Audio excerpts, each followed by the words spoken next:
अल्पसंख्यक समाज को प्रताड़ित करो, उनका कत्लेआम करो, ये कहां लिखा गया है? मैं हिंदू की बात करूं तो बुरा और आप जाति की बात करें तो वो अच्छी बात है, ये गलत बात है। आप रह कहां जाते हैं?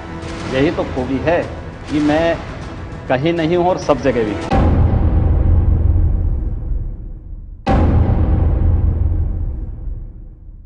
पांच टर्म सांसद पर आप मंत्री नहीं बने, 3 कैबिनेट विस्तार हो गए। आप परिवर्तन रैली की जो पोस्टर हैं उसमें आपका तस्वीर नहीं, इलेक्शन कमेटी बनी दिसंबर में, आपको उसमें नहीं। मैं आपसे पूछना चाहता हूं कि आप रह कहां जाते हैं?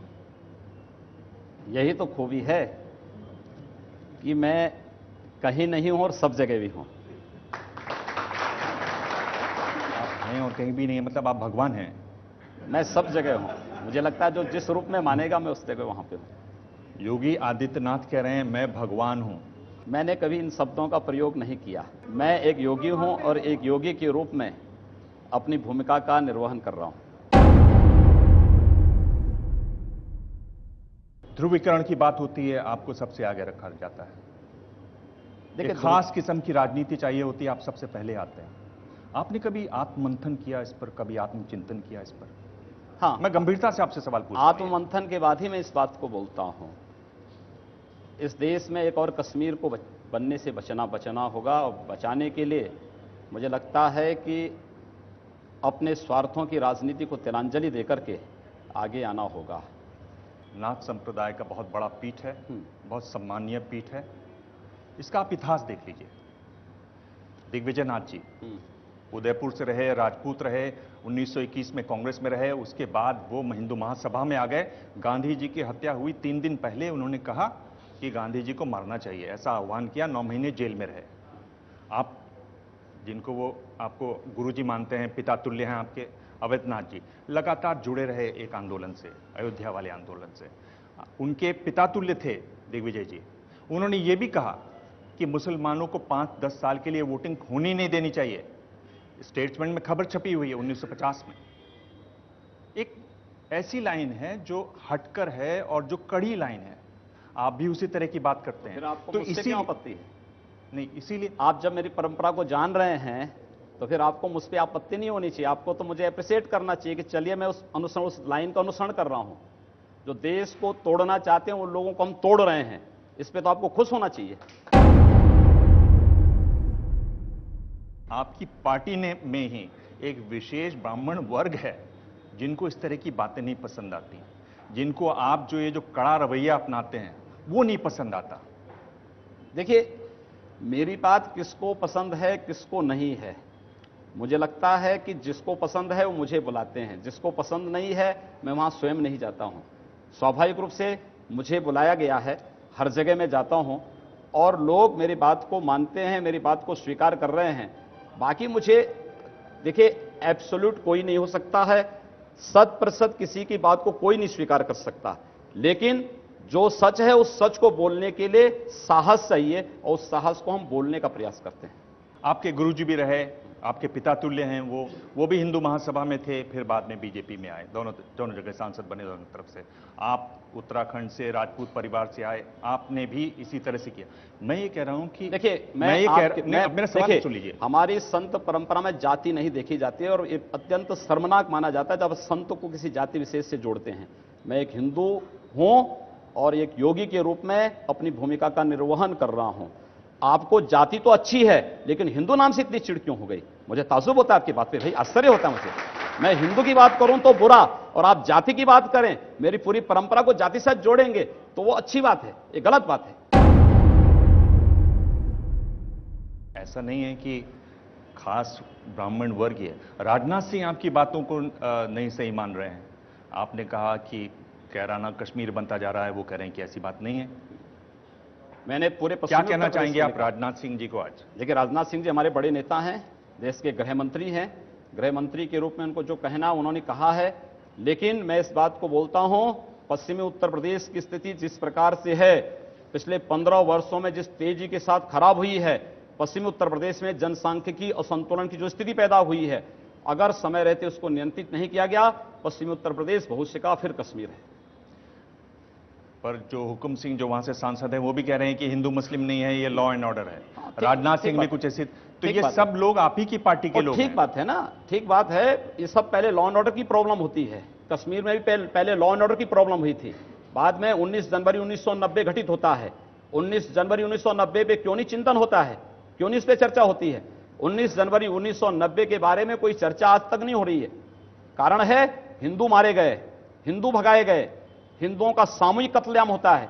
क्या हिंदू इस देश में कहीं एजेंडे में नहीं है? उसका कोई भी आके कत्लेआम कर ले। पश्चिमी उत्तर प्रदेश में कश्मीर की इस दुर्भाग्यपूर्ण त्रासदी को होने से बचाना होगा, और इससे पहले कि ये चीजें आए, हमें केराना और कंधला जैसी घटनाओं को रोकना होगा। योगी जी, अखिलेश यादव गोरखपुर आए और आप कहते हैं कि बिजली हिंदू और मुसलमान देख के बांटी जाती है। उन्होंने आपको कहा कि भाई बिजली का तार छू लीजिए, करंट लगेगा, पता चल जाएगा बिजली आती है कि नहीं आती। देखिए, मैंने एक कहानी पढ़ी थी बचपन में चंगू और मंगू की।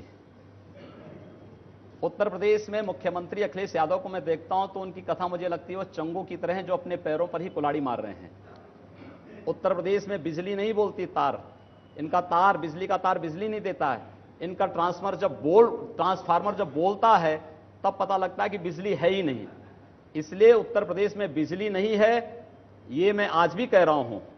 आज जो दिखाई दे रहा है इलेक्शन कमीशन के नाते दिखाई दे रहा है, और क्या ये सच नहीं कि उत्तर प्रदेश में विद्युत वितरण में इन्होंने भेदभाव किया है? आप चले जाइए बाराबंकी में, देवा शरीफ में 24 घंटे बिजली, महादेवा में 4 घंटे भी बिजली नहीं। आप चले जाइए देवीपाटन मंडल में, दरगाह शरीफ में 24 घंटे बिजली, देवीपाटन मंदिर में 4 घंटे भी बिजली नहीं। क्या इन्होंने मोहल्लों में और पर्व और त्योहारों में इस प्रकार का भेदभाव नहीं किया है? आखिर समझाएं कौन? जो व्यक्ति अपने बूढ़े पिता को ही टूटी साइकिल से उतार कर फेंक सकता है, उत्तर प्रदेश की जनता, उसके सामने मुझे लगता है कि उत्तर प्रदेश की जनता के लिए उसके कोई मायने नहीं।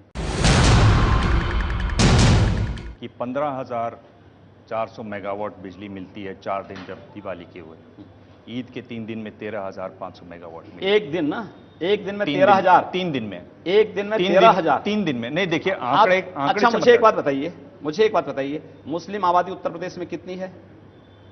20%, तो 18 से 20% है ना। हिंदू आबादी कितनी है?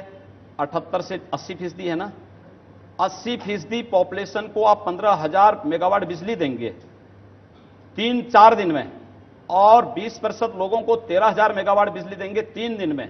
यह अन्याय नहीं तो क्या है?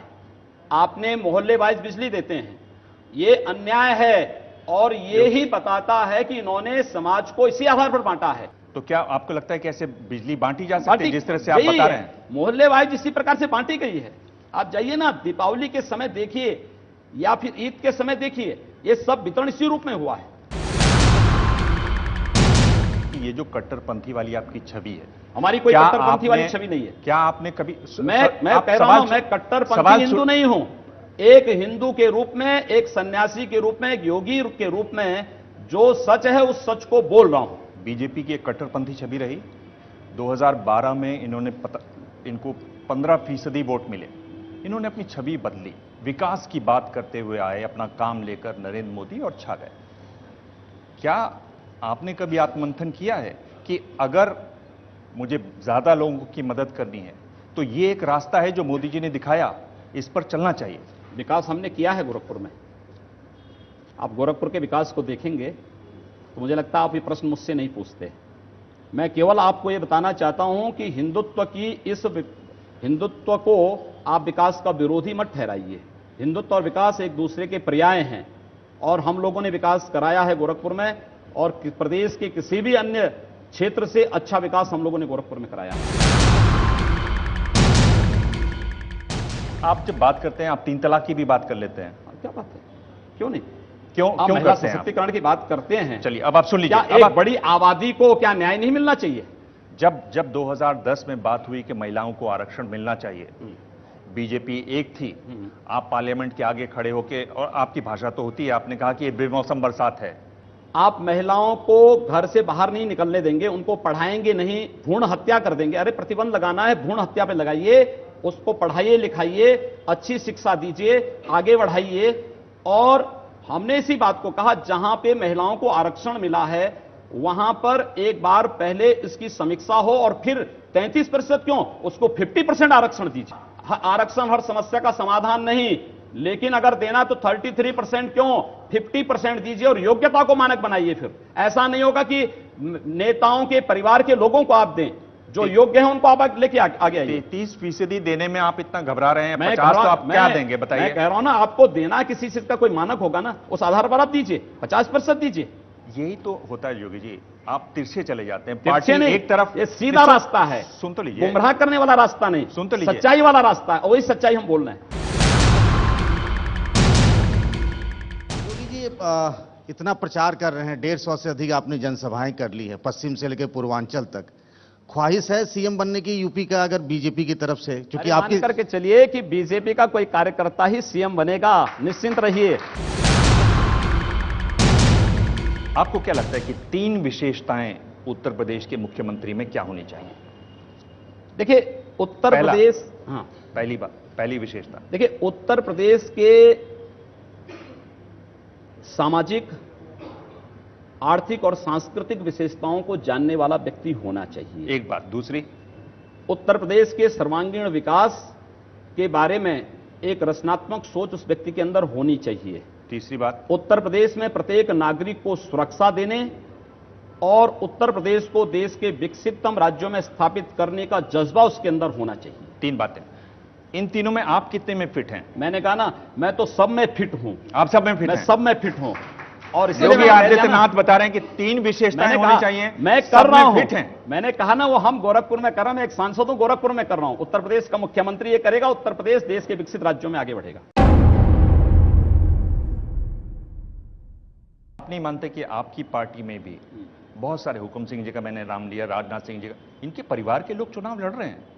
जो पार्टी में काम किया होगा लड़ना चाहिए उनको, बिल्कुल लड़ना चाहिए। एक कार्यकर्ता सही भी ठहरा देते हैं, गलत भी ठहरा देते हैं? नहीं, एक कार्यकर्ता के रूप में जो व्यक्ति 10 साल, 12 साल, 15 साल काम किया है, अगर चुनाव की बात आती है और पार्टी उन्हें कहीं फिट पाती है, उन्हें चुनाव लड़ना चाहिए। किसी को सही नहीं ठहरा रहा हूं। मैंने कहा अगर कोई कार्यकर्ता भले ही किसी नेता का पुत्र है, पार्टी में काम कर रहा है, लंबे समय से कार्य कर रहा है और उसके अंदर क्षमता है, कोई चुनाव जीतेगा इस नाम पर नहीं जीतेगा कि फलाने का पुत्र है, फलाने का पुत्री है, फलाने का भाई है। उसके अंदर क्षमता पब्लिक देखती है तो उसको चुनाव जिता करके भेजेगी, नहीं देखेगी तो जनता स्वयं फैसला करेगी, नेता को फैसला नहीं करना है। आप ऐसा क्यों कहते हैं कि मुस्लिम होते हैं जो दंगा कराते हैं? मैंने ये नहीं कहा, लेकिन ये सच है, दुनिया में हर मुस्लिम बाहुल्य क्षेत्र अति संवेदनशील होता है और असुरक्षित होता है। ये क्यों होता है, इसका जवाब आप लोगों को तलाशना चाहिए। सोशल मीडिया पे एक लड़की की फोटो वायरल हुई है जिसमें वो लड़की एक पोस्टर दिखा के कह रही है कि मेरे पिता को पाकिस्तानियों ने नहीं, वॉर ने मारा। इस पे आपका क्या पक्ष है? ये सोच अपने पिता के बारे में किसी बालिका के द्वारा इस प्रकार का वक्तव्य, मुझे लगता है कि हम इससे सहमत नहीं हैं। देश की लड़ाई को लड़ने वाला कोई भी जवान या कोई भी अधिकारी वह आतंकवाद के खिलाफ लड़ रहा है और मुझे लगता है कि उस आतंकवादी के खिलाफ हमारी लड़ाई, देश की लड़ाई सामूहिक लड़ाई है, किसी व्यक्ति की नहीं। बड़ा अफसोस हुआ कि आपकी पार्टी ने एक भी मुस्लिम महिला को टिकट नहीं दिया। हम लोग टिकट का आधार हिंदू और मुस्लिम को नहीं मानते। हमारा टिकट का आधार विचारधारा के प्रति उस व्यक्ति का जुड़ाव और जीतने की उसकी संभावना, ये दोनों टिकट के आधार बनते हैं। लेकिन ये तय करना, ये बोलना कि फलाने जाति या मत या मजहब के लोगों को टिकट नहीं मिला तो उसका विकास नहीं कराएंगे, ये मिथ्या है। 371 टिकट दे दीजिए, एक भी मुस्लिम को नहीं। एक तो दे देते हैं आप, मुंह दिखाई हो जाती है। टिकट का आधार मैंने बताया कि जो टिकट के आधार हैं वह पार्टी ने पहले से तय किए थे। इस पर जो राजनाथ सिंह जी ने एक इंटरव्यू में कहा कि देना चाहिए, उस पर आपको क्या कहना है? भाई कोई हमारे पास उस क्राइटेरिया में फिट बैठने वाला कार्यकर्ता था ही नहीं, किसको देते? किसको देते? आप आवेदन करते तो आप पे विचार करते कि उनको ऐसा नहीं कहना चाहिए था इस मौके पर, चुनाव के मौके पर। देखिए, माननीय राजनाथ सिंह जी हमारे नेता हैं, देश के गृह मंत्री हैं, प्रदेश के पूर्व मुख्यमंत्री भी रहे हैं। उन्होंने जो बात भी कही होगी, किस परिप्रेक्ष्य में कही, मुझे नहीं जानकारी। लेकिन मैं इस बात को कह सकता हूं कि केंद्रीय चुनाव समिति ने जो भी तय किया है बिल्कुल उचित किया है। हमारे लिए जिताओ और टिकाओ, ये दोनों फार्मूला महत्वपूर्ण था।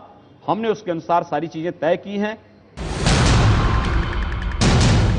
ये बताइए कि जब एक हिंदू लड़की का अपहरण होता है तो आप कहते हैं कि 10 मुसलमान लड़कियों को उठा ले, ये कहाँ तक बात सही है? इस तरह से बोलना चाहिए देखिए, क्या? ये घटना वहां की नहीं है, सामान्य बात नहीं है। आजमगढ़ में 3 हिंदू बालिकाओं का अपहरण होता है, उनका रेप होता है, उनकी हत्या होती है, एफआईआर लॉन्च नहीं होता है। प्रशासन ने वहां पर किसी प्रकार की कोई कार्रवाई नहीं की। वहां पर प्रशासन उन्हीं तत्वों को प्रोटेक्ट करने लग गया। हम लोगों को वहां मुझे जाकर के वहां आंदोलन करना पड़ा, मुझे रोका गया। हम लोगों ने फिर प्रशासन को चेतावनी दी कि अगर आप न्याय नहीं दे सकते हैं तो क्या आप इस प्रकार का वो देना चाहते हैं कि अगर एक हिंदू बालिका के साथ ये करें तो हिंदू को भी क्या आप इस प्रकार का वो करेंगे, इस प्रकार की कार्रवाई करने के लिए मजबूर करेंगे? कानून का राज है तो कानून के अनुसार कार्रवाई करनी चाहिए और ये प्रशासन का दायित्व है। लेकिन ऐसी बात बोलकर कि आपको लगता है ये न्यायिक बात है बाकी और लड़कियों के जो लिए? वो न्यायिक है क्या नहीं है, क्या है क्या नहीं है, ये महत्वपूर्ण ये है कि उस समय जनता के हित में जो होगा हम वो करेंगे। आप ये जो बात बोलते हैं कि हिंदू युवा बानी बंदूक बांटेगी, आप ये बोलते हैं मेरा कि ये वक्तव्य नहीं, लेकिन अगर रक्षा के लिए आवश्यक होगा तो बांटना चाहिए। बंदूक बांटना चाहिए। बिल्कुल, शास्त्र और शस्त्र दोनों चलेंगे। हमारी परंपरा है शस्त्रेण रक्षते राष्ट्रे शास्त्र चिंता प्रवर्तते। हम दोनों को साथ लेकर के चलेंगे। तो अगर हम विकास की बात करेंगे तो सुरक्षा की बात भी करेंगे, दोनों साथ चलेंगे। तो आप कैसे समझ चाह रहे हैं कि इधर भी बंदूकें हैं, उधर भी बंदूकें हैं, गोलियां चलेंगी, लोग मारे जाएंगे? अगर शासन प्रशासन फेल हो जाएगा तो स्वाभाविक रूप से जनता को अपनी रक्षा के लिए स्वयं खड़ा होना चाहिए और जनता खड़ी हो रही है। ये बात आपके संविधान में किस धारा में लिखी हुई है, कहां लिखी ये हुई है? संविधान में कहां लिखी गई है कि आप बहुसंख्यक समाज को प्रताड़ित करो, उनका कत्लेआम करो और प्रशासन नपुंसकों की तरह चुपचाप बैठा रहे? ये कहां लिखा गया है? योगी जी, अगर न्याय पाने का अधिकार किसी एक जाति और मजहब को है तो बहुसंख्यक समाज को भी है। देखिए आप नाराज हो गए। नाराज नहीं हो रहा हूं मैं इस बात को कह रहा हूं कि संविधान किसी जाति किसी मजहब को भी ये छूट नहीं देती है कि उस सरेआम कत्लेआम करें या एक वर्ग विशेष को पलायन करने के लिए मजबूर कर दे। क्या ये जो आप बात कहते हैं हथियार वाली, संविधान में कहीं लिखी हुई है? ये मेरा वक्तव्य कहीं है ही नहीं, तो आप अपने तरीके से अपने बात को मेरे मुंह में डाल रहे हैं, तो मैं उसकी बात कहां से कर सकता हूं? लेकिन ये शास्त्र सम्मत है तो मुझे लगता है कि शास्त्र सम्मत है तो हमें उसका अनुपालन करना चाहिए। ये कहां लिखा हुआ संविधान में? मैं कहता हूं संविधान में ये कहां लिखा गया कि बहुसंख्यक समाज का कत्लेआम करो? ये कहां लिखा गया है? क्या आप कहां लिखा गया है? किसने कहां लिखा है कि कश्मीर से हिंदुओं को पलायन करा दो, कश्मीरी पंडितों को मार डालो? ये संविधान में कहां लिखा गया है? क्या आप एक सवाल का जवाब सवाल से देंगे? आपके पास सीधा जवाब नहीं है? मैं इसीलिए आपके सवाल ही इस प्रकार के हैं कि उस पर सवाल करना आवश्यक हो जाता है। मतलब मेरे सवाल ऐसे हैं कि आप जवाब नहीं दे पा रहे? जवाब नहीं, जवाब के साथ सवाल करना आवश्यक है।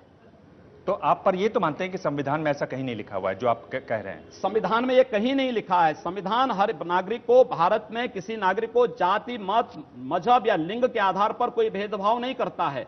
प्रदेश में हुआ है और देश के कई राज्यों में अतीत में यह हुआ है। कि आप कहते हैं अगर बीजेपी की सरकार बनेगी तो राम मंदिर बनेगा, एसपी बीएसपी की सरकार आएगी तो करबला कब्रिस्तान बनेगा। क्या आप इतने मुकम्मल कैसे हैं कि एसपी बीएसपी आएगी तो कब्रिस्तान और करबला बनेगा? उन्होंने 14 वर्षों तक यही काम किया है। मैं सुल्तानपुर में गया था, समाजवादी पार्टी के विधायक ने पूरी अपनी विधायक निधि करबला के निर्माण में दे दी है। उन्हें सड़क नहीं, जनता को अन्य बुनियादी सुविधाएं नहीं, करबला का निर्माण महत्वपूर्ण लगा। लेकिन आप गाँव की सड़कों पर जाइए, सड़कें नहीं हैं। गांव में एक सब बिजली की स्थिति, जो अखिलेश यादव कल बोल रहे थे कि हम बिजली दे रहे हैं, उनसे पूछा जाना चाहिए ना कि गांव में बिजली कैसे, एक सप्ताह इस गांव में मिलेगी, अगले सप्ताह दूसरे गांव को मिलेगी। ये स्थिति है। जनता को बुनियादी सुविधाएं देने की बजाय सपा और बसपा ने 15 वर्षों में कब्रिस्तान की बाउंड्री वाल बना करके केवल ग्राम समाज की जमीन को, गरीबों की जमीनों को कब्जा किया है। और भारतीय जनता पार्टी आएगी तो विकास भी करेगी। और राज्य में भाजपा की सरकार इसलिए भी महत्वपूर्ण है क्योंकि राज्य सरकार की भूमिका बड़ी होने जा रही है। याद करिए 1986 को जब अयोध्या में राम जन्मभूमि का ताला खोला था, कोर्ट ने राज्य सरकार से पूछा था कि आपकी क्या राय है। राज्य सरकार सकारात्मक थी, ताला खुला। हमें कह सकते हैं कि आज सौहार्दपूर्ण तरीके से अगर अयोध्या में राम जन्मभूमि विवाद का पटाक्षेप हो सकता है तो राज्य सरकार की उसमें बड़ी भूमिका होने जा रही है। और मैं विश्वास के साथ कह सकता हूं कि भारतीय जनता पार्टी की राज्य में सरकार बनने के बाद विकास भी होगा, अयोध्या का यह विवाद हमेशा के लिए सुलझेगा और राम जन्मभूमि में भव्य मंदिर निर्माण का मार्ग प्रशस्त भी होगा। आप एक तरीके से राजनीति में शॉर्टकट हैं। आप एक क्षणिक जो चीज करना चाहते हैं वो करते हैं आप। मैं शॉर्टकट का रास्ता कभी नहीं अपनाता। अब मैं आपसे पूछूं सवाल। उत्तर प्रदेश की हालत इतनी खराब है, आप राजनीति में हैं, आप हथियार देने तक की बात कर देते हैं। आप क्यों नहीं 10 लाख लोगों को लेके जाते लखनऊ में? क्यों नहीं आप प्रदेश भर में आंदोलन करते, जो कि एक राजनीतिक तरीका है? आप आते हैं चुनाव से पहले, चुनाव को हिंदू मुस्लिम गरम करते हैं, थोड़ा उसमें आप अपने डायलॉग लगाते हैं और आप किसी तरह से वोट पाने की कोशिश करते हैं। क्या जो आप करते हैं वो शॉर्टकट नहीं है? आपको लगता है कि मेरे बारे में पूरी जानकारी नहीं है? आपको जानकारी होती तो प्रश्न आप मुझसे नहीं पूछते। मुझसे ज्यादा लोकतांत्रिक तरीके से आंदोलन कोई नहीं करता है। समझ में, महीने में कम से कम 15 दिन तो ऐसे होते होंगे जब मैं सड़कों पर जनता के इश्यू को लेकर के आंदोलन करता हूं और लोकतांत्रिक तरीके से आंदोलन करता हूं, बड़े बड़े आंदोलन करता हूं। इन आंदोलनों को अगर आपने देखा होता, ये प्रश्न आप मुझसे नहीं पूछे होते और इस प्रकार के प्रश्न पूछने की आवश्यकता ही नहीं पड़ती आपको जानकारी नहीं। यहां पर बात सुनिए, पहले मुसहर जाति के लोग जो भूखों मर रहे थे उनका आंदोलन मैं उठाया हूं। बनटांगिया जो वन्य ग्राम थे, बहराइच से लेकर के आपके लखीमपुर खीरी से लेकर कुशीनगर तक, उनको वन्य कानून में संशोधन करा करके राजस्व ग्राम का दर्जा दिलाने का पूरा आंदोलन मैंने किया है।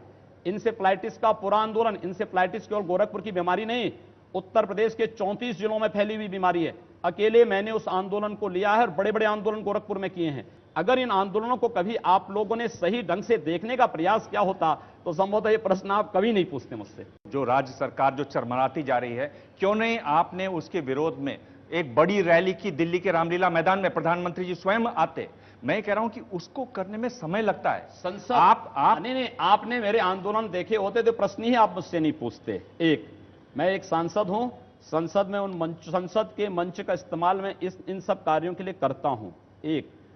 दूसरा नहीं, वो मैंने देखा है आपने रोते हुए जो बात की, वो मैं समझता हूं। मैंने कहा ना, वो संवेदनशीलता है। मैं आपको धन्यवाद दूंगा कि आपने इस बात को कहा कि उत्तर प्रदेश की सरकार चरमरा गई है, ये सड़ गई है, गल गई है, और इसीलिए तो हम परिवर्तन के लिए जनता से समर्थन मांग रहे हैं कि सड़ी गली सरकार को फेंको और उत्तर प्रदेश में सुशासन स्थापित करने के लिए भारतीय जनता पार्टी को लाओ। आपने गोरखपुर को हिंदुत्व की लेबोरेटरी बनाकर रख दिया है। आप अलीनगर का नाम आर्यनगर रख देते हैं, उर्दू बाजार का हिंदी बाजार। ये कहां जाके रुकेगा आपका? बिल्कुल होना चाहिए, क्यों नहीं होना चाहिए। अतीत के गौरव के साथ वर्तमान को जुड़ना चाहिए। अली से गोरखपुर का मतलब कहां से है? आर्यों से है। उस अतीत के गौरवशाली पलों के साथ अगर वर्तमान समाज जुड़ता है तो मुझे लगता है कि उसके सामने ढेर सारी संभावनाएं होंगी। हम किसी संकीर्ण दायरे में चलने की बजाय हाईवे पे चलें, और हाईवे पे चलने की एक रास्ता तैयार किया जा रहा है। तो आप ताजमहल का भी नाम बदलवा देंगे? सबका नाम बदलेंगे। क्या होगा जी ताजमहल का नाम? वो तो आप तय करेंगे। नहीं, मैं क्यों? आप बदलवाना चाहते हैं, मैं कौन होता हूं जी? आप जो तय करेंगे हम तय कर देंगे। नहीं, पर आपने मतलब आप क्या कह रहे हैं? ताजमहल बदलवाना चाहते हैं नाम, पर नाम नहीं सोचा योगी आदित्यनाथ? मैंने कहा ना, समय आने दीजिए, हर चीज का इंतजार करिए। सारी चीजों में एक बार बोल दूंगा तो फिर अगली बार का कौन सा मसाला मिलेगा आपके पास? अच्छा, आप इस तरह से करते हैं, आप मसाला बचा बचा के चलते हैं। मैंने तो सोचा कि आपके पास बहुत मसाला है। इसीलिए कह रहे हैं ना कि सारी चीजें एक बार बोल देंगे तो अगली बार के लिए भी कुछ रखिए अपने लिए।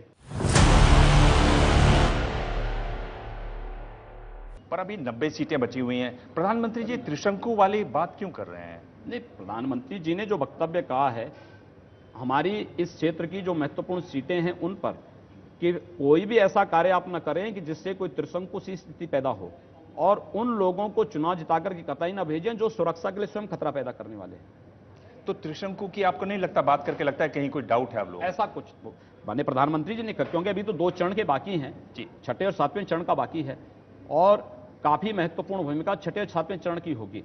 और हम विश्वास के साथ कह सकते हैं कि जैसे हमारे पक्ष में 5वें चरण तक लहर बनी है, अच्छी लहर बनी है, 6ठे और 7वें चरण में भी भारतीय जनता पार्टी इतनी सीटें पाएंगी कि पूर्ण बहुमत की सरकार पार्टी की बनेगी।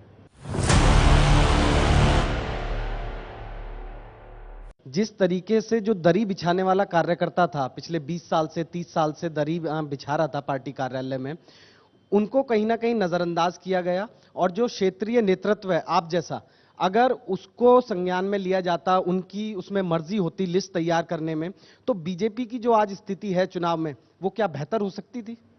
देखिए, भारतीय जनता पार्टी की केंद्रीय चुनाव समिति और फिर संसदीय बोर्ड ने जो भी निर्णय किया है, व्यापक सोच समझ करके किया है। मुझे लगता है कि हमें उसका समर्थन करना चाहिए और सभी कार्यकर्ता उसके साथ लगे हैं। राजनाथ सिंह जी ने जो इंटरव्यू में कहा कि अगर ये तालमेल नहीं होता, यानी सपा का और कांग्रेस का, तो बीजेपी 300 के पार जाती। क्या आप इस आंकलन से सहमत हैं? देखिए, ये बेमेल गठबंधन जरूर है, लेकिन बीजेपी के लिए लाभदायक है। और तो क्या आप उनके इस आंकलन से उनका आंकलन तो ये बताता है कि इससे बीजेपी 300 के पार नहीं जाएगी। मैंने माननीय राजनाथ सिंह जी का बयान नहीं पढ़ा है, न मैंने जाना